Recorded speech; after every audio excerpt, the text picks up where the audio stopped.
Did you know that the average human eyeball is 2.5 centimetres wide by 2.5 centimetres deep by a fraction over 2 centimetres tall? Now, that's not the kind of information you're going to need every day, unless, of course, you make them for a living.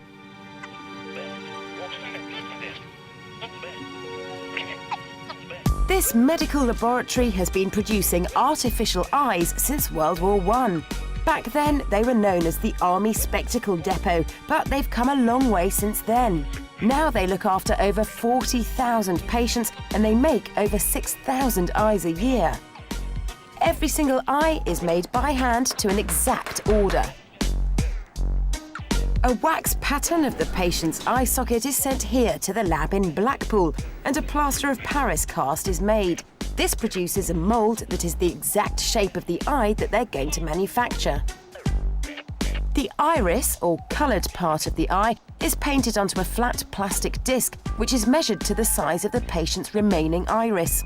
Each iris is hand-painted using oil-based paints, and the technicians work from either a digital photo or a previously painted eye to make sure that it will match the other eye.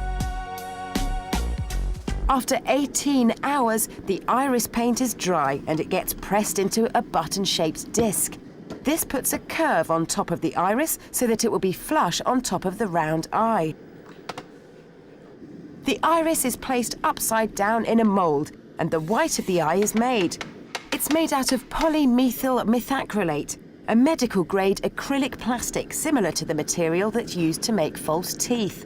Once prepared, it's squashed down into the cast of the top of the iris, and the whole mould goes into an oven for 2.5 hours.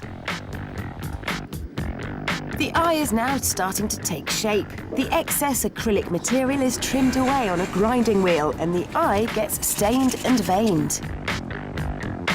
The average human eye isn't snow white, so a bit of watercolour paint is dabbed around the edges, depending on the patient's natural colour. This embroidery silk is used to replicate the veins of the eye. The thread is separated into individual fibres and applied with an acrylic varnish. Just 1 centimetre of this thread will provide enough fibres to make over 100 eyes. A coat of clear acrylic varnish is applied over the top of the eye and it gets oven cured to seal it. Finally, a buff and polish gives it a nice glossy finish and the appearance of a living eye. The expected lifespan of an artificial eye is around 6 years, as long as it gets looked after properly. And the end result is pretty amazing. Meet Pavel. He's been wearing an artificial eye since an accident when he was 15. Can you tell which one it is? Are you looking hard? No, I can't tell either. OK, it's actually the one on the right of the frame. Thanks, Pav.